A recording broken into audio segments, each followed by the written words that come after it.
Et on va parler cinéma dans ce 24 heures en Alsace. Nous sommes ravis d'accueillir Julie Manoukian et Clovis Cornillac. Bonsoir. Bonsoir. Bonsoir. Un petit peu couru dans Strasbourg pour être parmi nous à l'heure dans ce direct. Vous êtes venu présenter.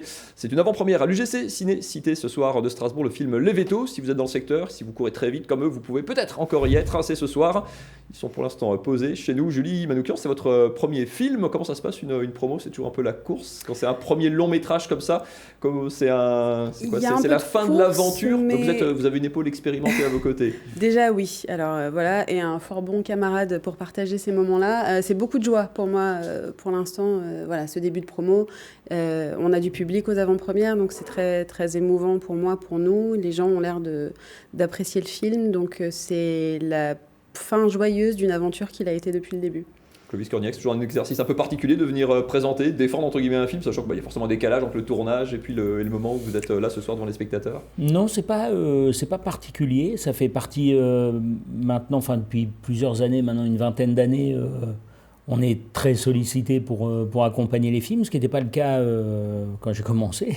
Mais ce qui est joyeux là, en l'occurrence, c'est quand la cohérence d'un début, d'un fantasme, d'un film, puis l'écriture, et puis le tournage, et quand tout ça est absolument cohérent. C'est-à-dire qu'il n'y a aucun heurt jusqu'à maintenant, et le public est pareil, dans la même dynamique que nous. Et ça fonctionne. Oui, c'est très chouette. Alors vous incarnez dans ce film un vétérinaire de campagne profonde, qui est un petit peu complètement même lâché presque du jour au lendemain par son associé, mais qui lui dit pas de souci, je t'ai trouvé une remplaçante, en l'occurrence sa nièce, fraîchement sortie d'école, et puis qui est pas tout à fait consentante et au courant de ce qui l'attend. Bande annonce.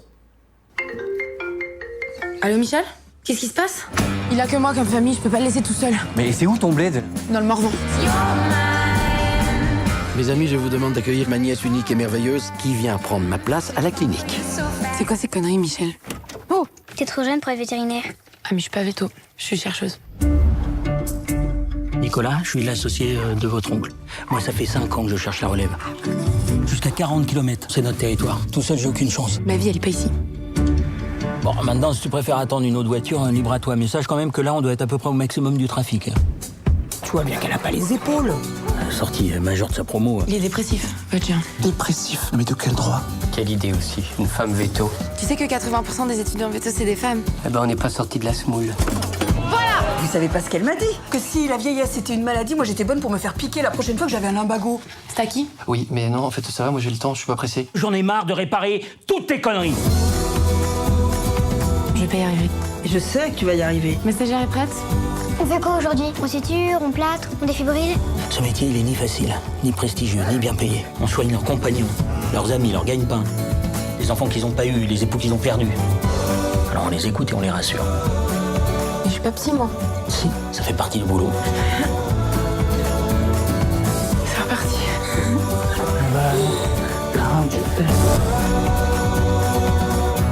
Ça fait toujours ça? Sauver une vie? Bah reste, comme ça tu sauras.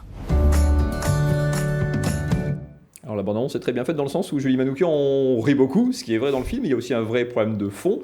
Pourquoi on choisit ce thème-là? Parce que dans un urbain qui débarque dans le monde rural, il y a plein de situations évidemment drôles, de décalage un peu cocasses, ou parce qu'aussi il y avait un vrai problème de fond que vous souhaitiez mettre en lumière? Quand j'ai commencé à faire des recherches sur le métier de vétérinaire que je ne connaissais pas, je suis tombée amoureuse du sujet. Donc l'histoire, c'était vraiment ça. C'était ce qui m'a frappée, c'est un métier que tout le monde connaît de loin, que peu de gens connaissent de près, et dont peu de gens connaissent, en tout cas moi, les difficultés actuelles, qui sont les mêmes que celles des médecins en humaine, et des gens qui vivent à la campagne en général. Et l'histoire s'est imposée à partir de là, parce que la question, c'était comment on fait pour recruter quand on est soi-même un peu en train de couler. Et en même temps, dans tout ça, il y a beaucoup de joie parce que les vétérinaires ont beaucoup d'humour et que c'est un métier passion, donc ils le font avec aussi beaucoup, beaucoup de plaisir. Donc l'histoire s'est un peu imposée d'elle-même quand j'ai compris que c'était les enjeux pour cette profession en ce moment.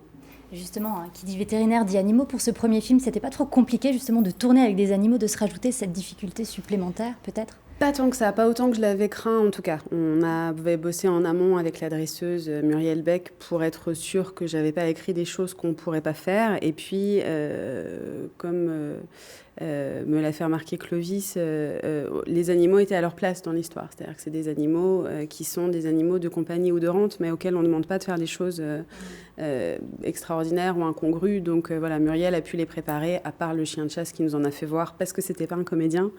Les autres ont été plutôt de bons collaborateurs. Ouais.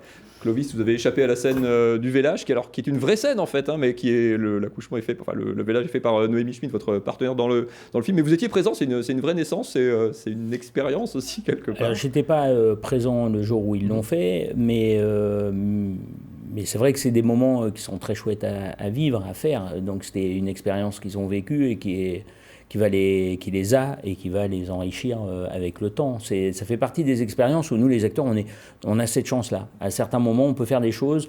Voilà, moi, j'ai pu piloter un avion de chasse, par exemple. Même les familles des pilotes ne peuvent jamais piloter un avion de chasse, ni monter dedans. Voilà, on a des privilèges à certains moments, et notamment là, le vélage. En revanche, j'ai eu le privilège de diagnostiquer avec le vétérinaire, le vrai, celui avec qui j'ai travaillé moi en amont pour préparer le film, le fait qu'elles étaient enceintes. De quoi on s'inspire avec un vétérinaire comme ça? À quoi on est attentif? Qu'est-ce qu'on regarde? Qu'est-ce qu'on se note? Beaucoup de choses, ce serait trop long de vous expliquer, mais c'est comme... en fait, c'est un travail d'observation et aussi de partage, d'essayer de savoir qu'est-ce qu'il est en train de ressentir. Et surtout, qu'est-ce que je suis moi en train de voir qui fait que je me dis c'est un vétérinaire. Parce que le public va avoir exactement cette même démarche. C'est-à-dire qu'en gros, qu'est-ce qui fait que moi je n'ai aucun doute sur le fait de regarder cet homme ou cette femme en train de travailler et de me dire tiens, c'est un vétérinaire.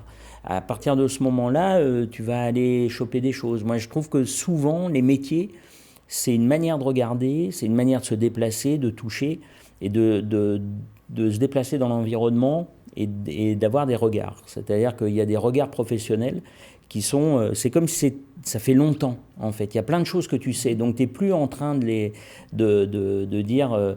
c'est comme un chef, quand il découpe un champignon, il ne se dit pas « je découpe un champignon ». Vous allez faire attention, vous allez tout ça, il ne va pas faire gaffe. Il est déjà ailleurs, le champignon est déjà cuit, il en est déjà plus loin. On est plus loin. Tout est comme ça. C'est-à-dire que c'est d'essayer de choper tout ce qui nous paraît compliqué, et qui l'est, parce qu'il faut des années et des années pour l'acquérir, c'est banal. Ça doit filer. On est déjà ailleurs. Mais en même temps, il faut donner l'illusion que dans les gestes qui sont de l'ordre du réflexe, de ne pas les jouer. Parce que si tu les joues, c'est exactement ce que fait, à mon avis, un élève vétérinaire. C'est attention, je vais faire une piqûre, attention, je vais m'appliquer pour faire... Il y a quelque chose... Voilà. Donc, il faut choper le...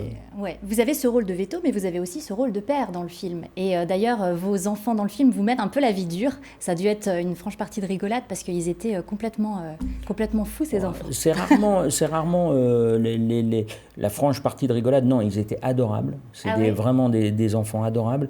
Après, c'est des enfants. Donc, ce qui compte quand on fait un film, c'est pas tellement de se dire ça doit être bien pour nous. C'est que dans le film, ce soit bien. Donc c'est plutôt un peu galère pour les enfants parce qu'au début ils sont contents, je sais pas, de faire des bêtises avec des pâtes ou avec de la purée, mais c'est sur une journée et c'est sur plein de plans différents. Donc nous, le travail surtout de la réalisatrice, du réalisateur, c'est évidemment d'obtenir ce qu'on veut obtenir, et puis les acteurs, quand on est en train de jouer avec, c'est d'essayer de les maintenir en même temps dans un aspect ludique au plateau, c'est-à-dire qu'ils ne soient pas saoulés, parce que quand tu les perds, tu les perds.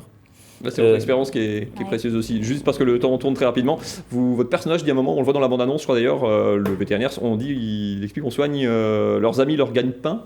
C'est vrai que vu de la ville, c'est un paramètre, Julie Manoukian, qu'on oublie beaucoup. Le vétérinaire, c'est indispensable à l'élevage, notamment à une certaine activité, à une survie dans le monde rural. Bien sûr, puisqu'en ville, on n'a pas la problématique des animaux de rente. Et on peut aussi croire, quand on ne connaît pas ni les vétos, ni les éleveurs, que ce terme animaux de rente, il peut paraître froid. Évidemment, c'est des rapports beaucoup plus complexes que ça. Donc, le véto à la campagne, il sert de lien social, il remplit la même fonction que les vétos en canine en ville. Et en plus de ça, c'est le soutien entier, le pilier d'une économie. Et ils se font de plus en plus rares, comme d'autres corps de métier. Enfin, il y a une vraie dimension de vouloir montrer effectivement ces carences, ces lacunes. Oui, parce que c'est un vrai problème et que surtout, voilà, comme je le disais tout à l'heure, moi je suis tombée amoureuse de ce que j'ai découvert de ce métier en faisant des recherches, donc il fallait surtout pas les trahir. Et quand j'ai compris à quel point c'était difficile, compliqué et pour l'instant en manque de solutions, il fallait en parler sous peine de passer complètement à côté de la réalité. Très bien. Pour rester avec nous tous les deux, on continue de parler de ce film.